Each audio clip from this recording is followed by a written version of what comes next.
An ecological alert has been declared in Moldova. President Maya Sandu warned about the risk to water supplies following the Russian attack on the Dniester power plant. Following the Russian attack on the Ukrainian Novodnistrovsk power plant, oil spilled into the Dniester River, threatening Moldova's water supply. We have the ecological alert and are taking action to protect our population. Russia bears full responsibility. Industrial oil stains have been detected in the Dniester River following the Russian missile and drone attack on Ukraine. According to the Ministry of Economy and Environment of Ukraine, preliminary data suggests that the pollution of the Dniester River is due to a leak of missile fuel following the Russian strike on March 7. In addition, on the night of March 14, during a Russian airstrike in Ukraine, a Shahed drone violated Moldovan airspace. This was reported by the Ministry of Foreign Affairs of the Republic of Moldova. The ministry stated that such incidents constitute a gross violation of the sovereignty and territorial integrity of the country. In addition, these events undermine national security and endanger its citizens. The Republic of Moldova strongly condemns these actions and the aggressive war that the Russian Federation is waging against Ukraine, thereby causing immense suffering, losses, and destruction in that country, and seriously undermining regional security, directly threatening the safety of Moldovan citizens. Let us recall that on the night of March 14, Russia launched one of its largest attacks on Ukraine. According to the military, Russian forces fired 68 missiles of various types and more than 400 drones. Mikhail, let's move on to Moldova. The Russians, completely disregarding any norms of international law and respect for other people's borders, which is obvious, have invaded Moldovan airspace. By the way, it is said that a major ecological disaster has almost begun in Moldova due to the impact on the Ukrainian power plant, which is directly connected to them and affects their entire territory. Now, please tell us, what situation should Moldova prepare for it? Do you think that Russia could intensify its pressure or even increase its military presence in the Republic? No, it cannot increase anything. Moldova has known for a long time what it is preparing for. They know that if Ukraine loses the war, Moldova will cease to exist because it will have no means to resist the Russian army. That is why there are more and more voices in Moldova in favor of joining Romania and thus being able to enter NATO. Even Maya Sandu strongly supports the union with Romania, but she does not put the issue on the table because she knows that the majority does not yet support this idea. They are preparing for that, yes, but only in case Ukraine is defeated. If Ukraine does not fall, Moldova will not fall automatically either. That is something that everyone understands perfectly. How could the Russians increase their military presence there? They cannot even enter. Moldova has no border with Russia. Moldova borders both Romania and us. And the sea, well, access to the Black Sea. Access to the Black Sea is controlled by the Ukrainian, Romanian, and Turkish military in those areas, but mainly by us. Physically, no Russian soldier can enter Moldova. There are flights, by the way, from Russia to Chisinau, but since they fly over countries of the European Union, European intelligence keeps a close eye on them. They control who flies, physically verifying each name, because if you fly over the territory of Lesi, Poland, you have to give the passenger list to the Poles, and they check that no Russian soldiers are traveling, at least not in significant numbers. So those 500, nobody knows the exact number because some reproduced, others died or fled. There were about 500 Russian soldiers in Transnistria when our war began. That's all. 500 people have no reinforcements, and of course they have no new weapons. They have ammunition, but nobody can get it out of there. Therefore, as long as Ukraine holds out, everything will be more or less calm in Moldova. But Ukraine's defeat would mean Moldova's defeat. We've already talked about Moldova, now let's talk about Estonia.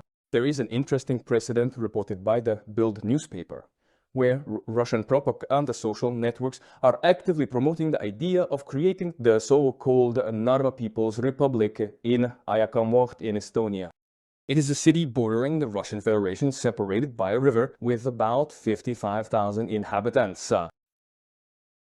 They report that propagandists are spreading maps as flags and calls for sabotage and armed resistance against the government.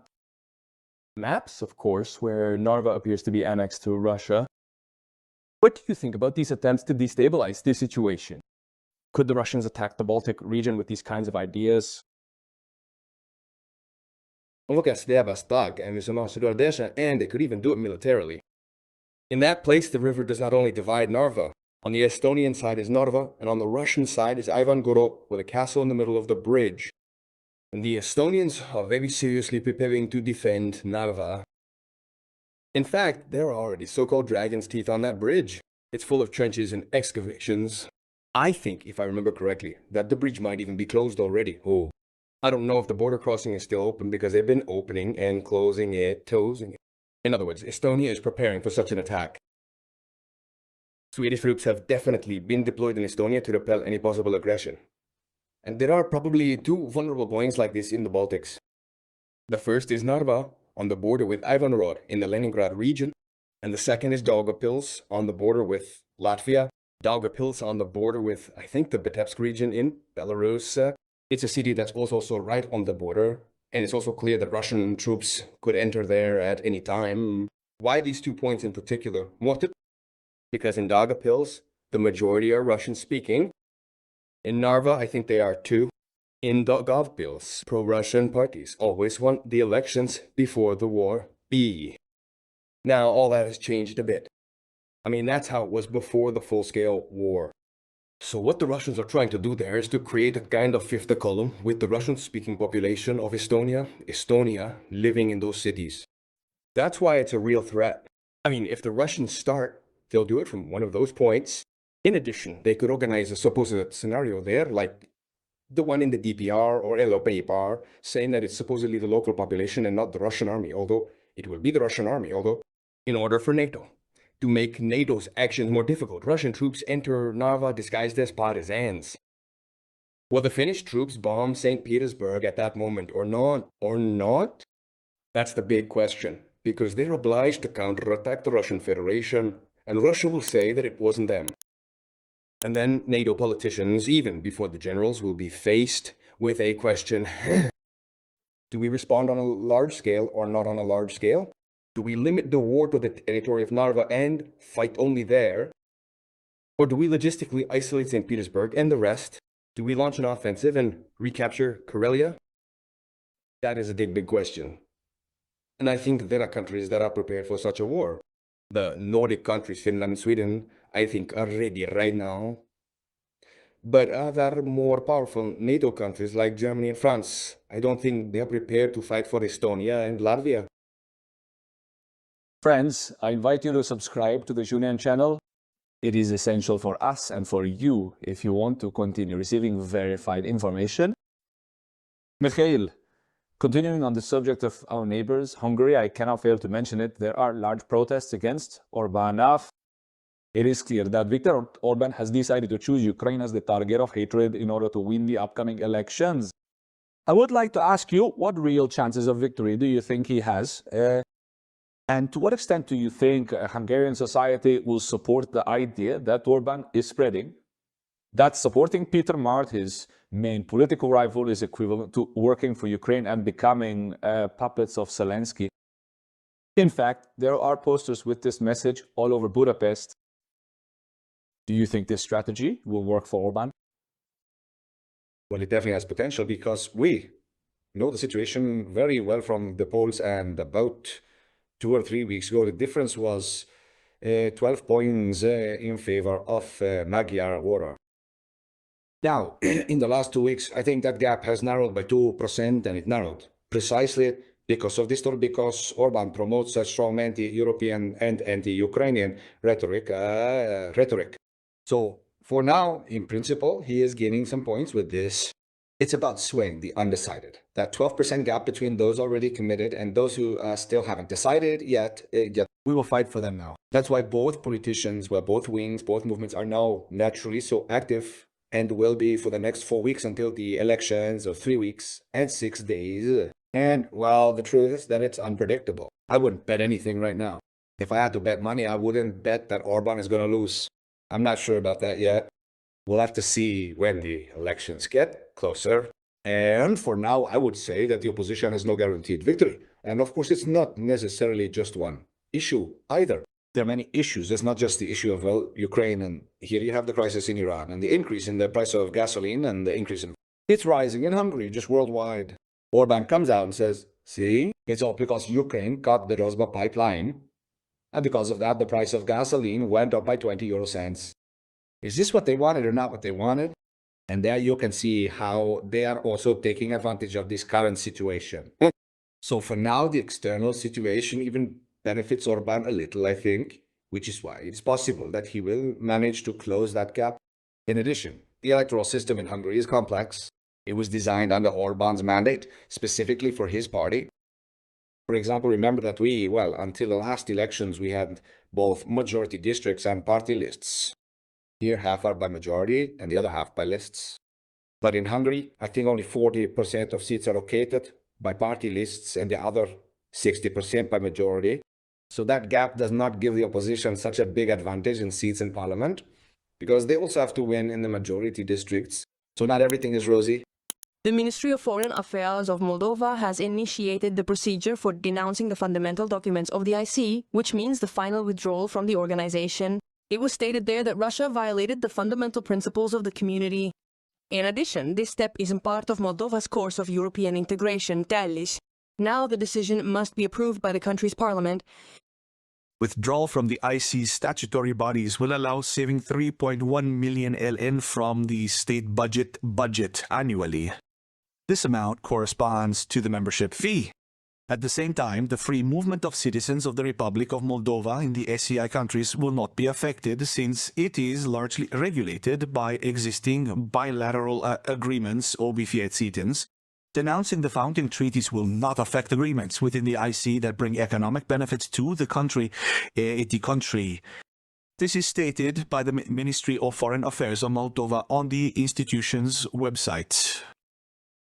Experts note that this decision has become part of Moldova's strategy to gradually reject political and economic pressure from the Kremlin and accelerate the course towards European integration.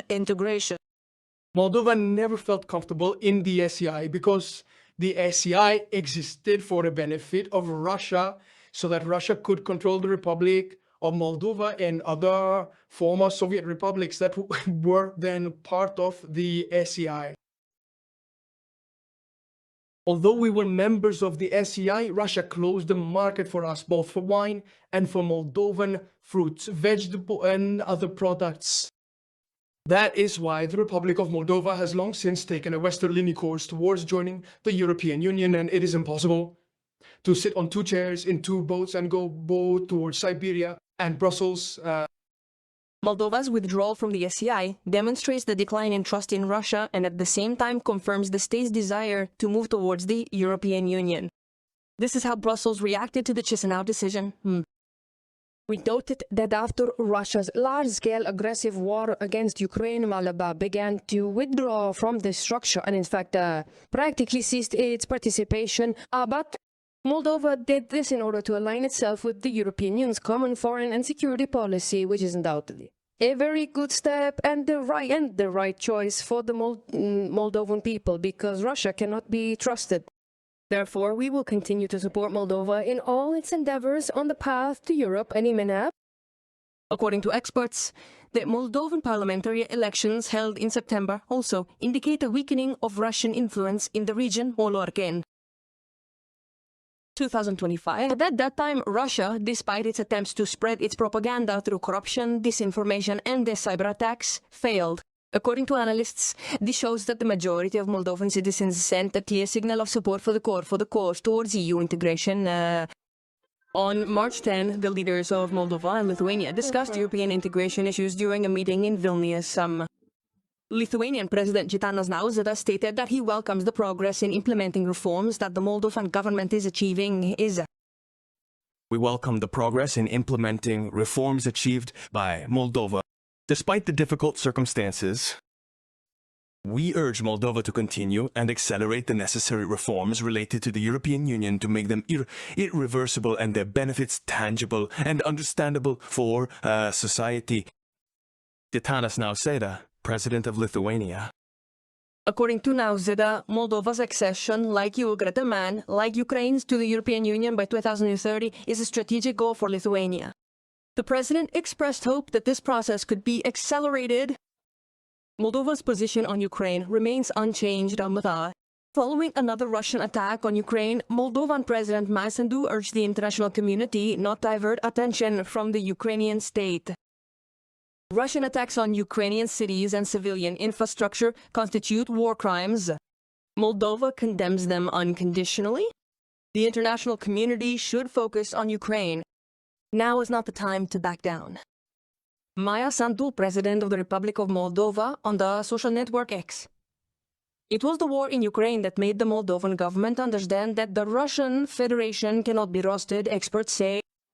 The danger from Russia prompted Chisinau to take countermeasures. The events that took place in Ukraine woke up our politicians. They reviewed all documents related to security. Now we are creating an institution whose purpose is to fight, to combat this hybrid war of Russia. The people of the Republic of Moldova and the political forces of the Republic of Moldova now understand that we must stand on the side of Ukraine, on the side of the West. Analysts note that if Russia somehow manages to seize power, Moldova could become a platform for a hybrid war against the EU. In addition, Moscow will strengthen its military presence, creating an additional threat to Ukraine. On the other hand, Moldova's accession to the European Union will ensure peaceful cooperation and strengthen Europe by one more country. Jenta Bursa, a political analyst and the executive director of the NATO Information and Documentation Center in the Republic of Moldova, is now with us. Ion, good afternoon. Good afternoon. Ion, let's remind our viewers so that they have a global understanding. Perhaps some of them don't remember what this community is, what the SCI organization is, what it could bring to Moldova, what was really useful for Moldova in this cooperation. I just want to remind you in simple terms.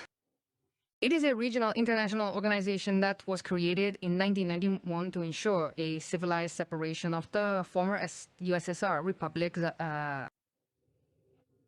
Civilization was not achieved because, as I recall, both with Ukraine and with Moldova, the Russian Federation always had certain conditions, negotiations, and other threats, including economic ones. So what did Moldova give the seal? Actually, the SCI did not give anything special to the Republic of Moldova. Rather, it was out of habit. In the early years after the dissolution of the Soviet Union, the former leaders of the ex-Soviet republics were accustomed to communicating with each other out of inertia, so to speak. The CIS was a very suitable platform for this, for them to come together and to have the illusion that they were still together. On paper, the CIS was supposed to be an organization that would later serve as a common platform for integration processes, especially economic ones. But it never came to that because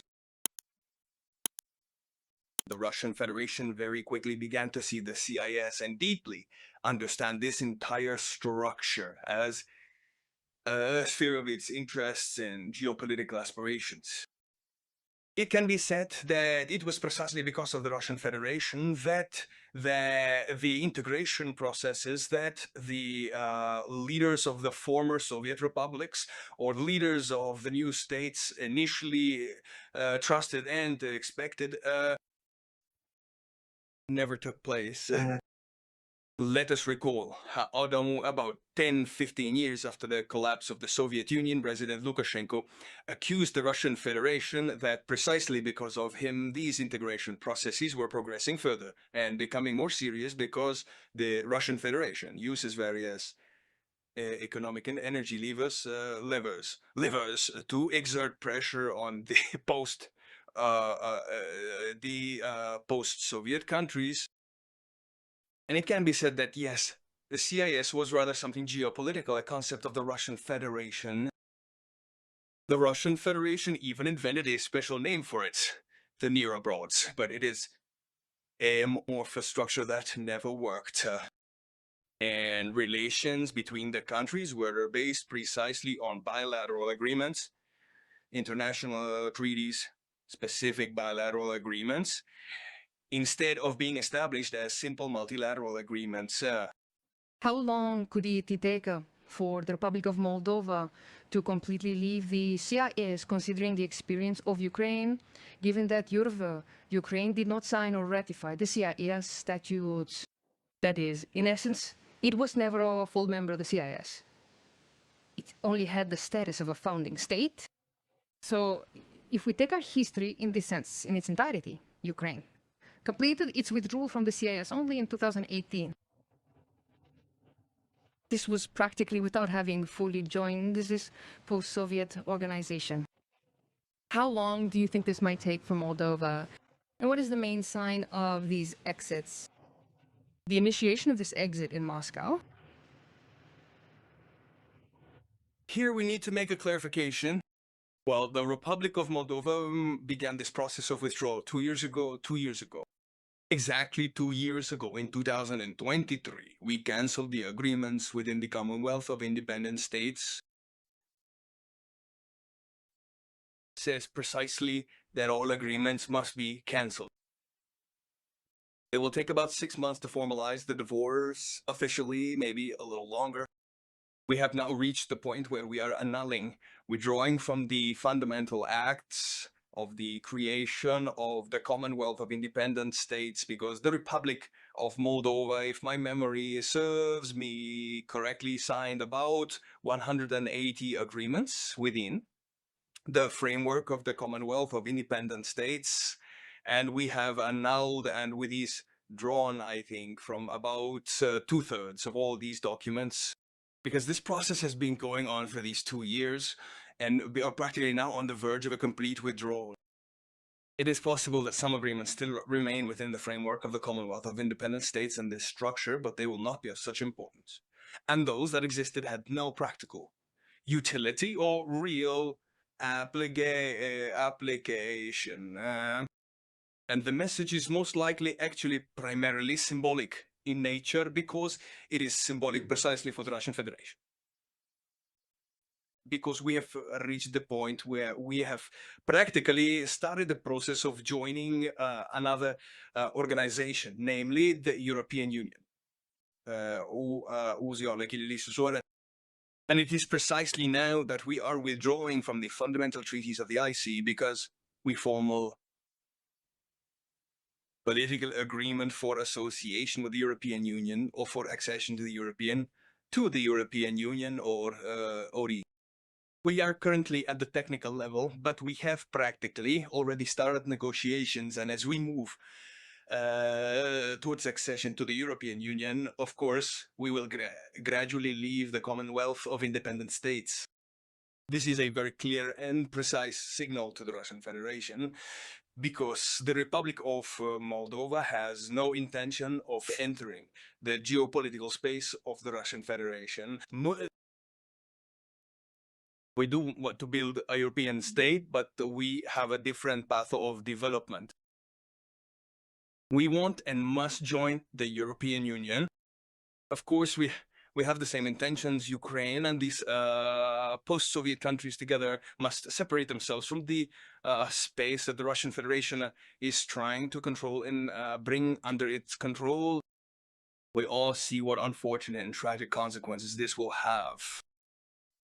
These specificities, of course, have had consequences for these countries. Shamit, we are talking in particular about Ukraine, because the Russian Federation sees these countries as its geopolitical space of influence. Of course, it also sees resources, possibly for future larger-scale wars. It should be noted, so that our viewers do not get the wrong impression, that the conditions for joining the EU do not imply the withdrawal of other organizations such as the SE. No, there is no absolutely formal legal requirement. And the fact that the path... Yes, of course there is. However, in this way, we will be sending a very clear signal to the Russian Federation, that we have a different development path and that we actually want to build a different model of statehood, not according to the model of the Russian Federation. And why is this? Because the Russian Federation itself created such conditions, including political ones. Let's discuss how Moldova is living today after the parliamentary elections in Moldova in 2025, in fact. This is evidence of the weakening of Russian influence in the region. And the head of the Center for Combating Press, Delegating Press Information of the National Bank of Ukraine, Andriko Kovalenko, has already spoken about this, realizing the situation. And he noted that Russia lost Moldova in the same way that it lost Armenia, Azerbaijan, the Baltic states, and Ukraine. This is despite the fact that to this day, the Russian Federation continues to enter in elections in countries such as Hungary, where let's also remember Romania, and so on. What is the current situation in Moldova, considering that if we take the experience, so to speak, if we take the example of its neighboring country, Romania, this information was actively deployed there, and this also had an influence on people's choices. These are many. Yes, Romania has its own peculiarities. There, a wave was intentionally created, a kind of nostalgic wave about the communist period, overshadowed by the communists. They started talking about a national state, Romania, not like now, not like the European Union, and the Russian Federation, through their channels and social networks, managed to play on emotions and create such a phenomenon. Kalina Zorchevsky, then George Simeon. But the state institutions of Romania managed to survive, and this, of course, was also a defeat for the Russian Federation. As for the Republic of Moldova, yes, of course, now after the elections we have some Karl Basalia. We see how the Russian Federation is trying to readjust its approach towards the Republic of Moldova. We are under no illusions that Russia has left Moldova alone and that we are now going to exactly integrate into the European Union. It is most likely that the Russian Federation has taken a break to reflect and to conceive or develop a new strategy for the Republic of Moldova. And this year, from a political point of view, it can be said that it is a politically apolitical year because we do not have any elections. Normally, every year, we have certain elections. First, local elections, then presidential elections, and finally, parliamentary elections. This year, we do not have any elections, which is probably why there is some calm. But next year, we will have local elections, and of course, we will see moves by the Russian Federation that will try to influence the outcome or how these elections will be conducted and their outcome. An outcome. Now, there is more talk about Transnistria, about the fate of Transnistria, and it is through Transnistria that Russian political parties and actors in the Republic of Moldova are trying to influence society, specifically that the Republic of Moldova must necessarily integrate with Transnistria, that we cannot start negotiations without it. In this way, they are trying to influence the process of integration of the Republic of Moldova into the European Union through Transnistria, because in this way they are trying to get leverage so that Transnistria itself becomes the obstacle without which the Republic of Moldova will not be able to integrate into the European Union, will not be owned. But from the beginning of next year, the Russian Federation will certainly try to increase its pressure on the Republic of Moldova once again